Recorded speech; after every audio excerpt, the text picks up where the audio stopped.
রংপুরের গঙ্গাচড়া উপজেলায় প্রায় ৩৬০০ একর কৃষিজমি ও বসতভিটা বেসরকারি প্রতিষ্ঠানের কাছে লিজ দেওয়ার পায়তারার বন্ধের দাবিতে স্মারকলিপি দিয়েছে এলাকাবাসী। সোমবার বিকেলে রংপুর জেলা প্রশাসকের কার্যালয়ে জেলা প্রশাসক রুহুল আমিনের কাছে এই স্মারকলিপি তুলে দেন এলাকাবাসীর পক্ষে ৫ নম্বর লক্ষ্মীটারি ইউনিয়ন পরিষদ চেয়ারম্যান আবদুল্লাহ আল হাদি। এ সময় গঙ্গাচড়া উপজেলার বিভিন্ন রাজনৈতিক, সামাজিক ও ধর্মীয় নেতৃবৃন্দ ছাড়াও এলাকার গণ্যমান্য ব্যক্তিরা উপস্থিত ছিলেন। স্মারকলিপিতে উল্লেখ করা হয়, প্রস্তাবিত এই লিজ কার্যক্রম বাস্তবায়ন হলে হাজারো কৃষক তাদের জীবিকা হারাবে এবং বসতভিটা হারিয়ে মানবিক বিপর্যয়ের মুখে পড়বে। ফলে এই সিদ্ধান্ত থেকে দ্রুত সরে আসার দাবি জানান তারা। স্মারকলিপি প্রদান শেষে একটি সংক্ষিপ্ত সমাবেশ অনুষ্ঠিত হয়।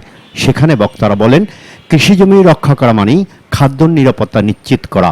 কোনোভাবেই উর্বর কৃষিজমি বেসরকারি প্রতিষ্ঠানের কাছে লিজ দেওয়া উচিত নয়।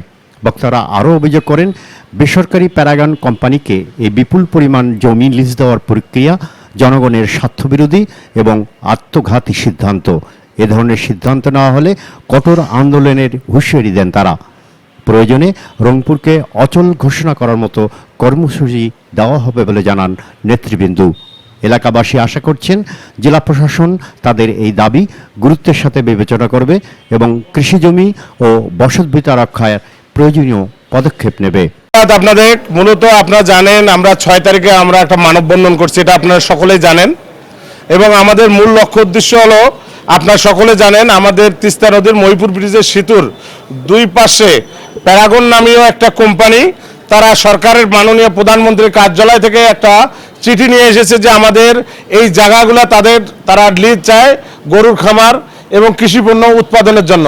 যে জায়গায় আমাদের প্রায় ৪৫০০ মানুষ বসবাস, বাড়িঘর নিয়ে আছে, ওখানে বাড়িঘরে ৪৫০০, প্রায় ২০-২৫ হাজার মানুষ ওখানে বসবাস করে। আর সেই জায়গাগুলো তারা উচ্ছেদ করে সেখানে তারা কৃষি খামার করবে।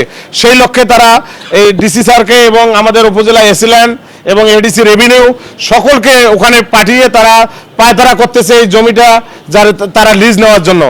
আমাদের কথা হলো, এই জমিটা খাস জমি নয়, এটা ৪০-৬২ আমাদের বাপদাদার পৈতৃক সম্পদ। আমাদের তিস্তা নদী থাকার কারণে আমরা এই জমিগুলো রেকর্ড পাই নাই। রেকর্ড যেহেতু পাই নাই, আগামীতে রেকর্ড নামলে এই জমিগুলো আমরা রেকর্ড পাবো, এই আশায় আমরা বুক বেঁধে আছি। তারপরও একটি নামীয় কোম্পানি তারা চেষ্টা করতেছে আমাদের এই জমিগুলো হরপ করার জন্য। তাই আপনাদের সাংবাদিক ভাইদের, আপনারা হলেন জাতির দর্পণ, আপনারা মাননীয় প্রধানমন্ত্রী থেকে শুরু করে সব জায়গায় এই লিখবেন যে এই জমিগুলো খাস নয়। অনেকে ভুলভাবে উপস্থাপন করতেছে যে এই জমিগুলো খাস। একটা তিস্তা নদী যদি কোথাও ভেঙে যায়, ২০-২৫ বছর যদি ওই জমিটা নদী থাকে, সেখানে নাকি খাস হয়ে যায়। কিন্তু আমরা ওই জায়গায় তিস্তা ভাঙি যাওয়ার পরও বারবার আপনারা জানেন ওই জায়গায় আমরা বসবাস করতেছি, এতএব এখানে কোনো খাস নাই।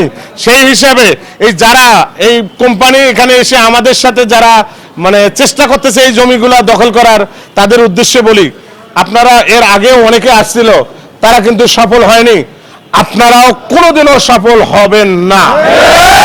এটা হলো আমাদের ১ নম্বর কথা। দ্বিতীয় হলো, আজকে আমরা এখানে জেলা প্রশাসক স্যারকে আমরা স্মারকলিপি দিতে এসেছি, বিভাগীয় কমিশনার স্যারকে অনুলিপি দিয়েছি, মাননীয় প্রধানমন্ত্রী কার্যালয় থেকে সবখানে আমরা অনুলিপি দেব।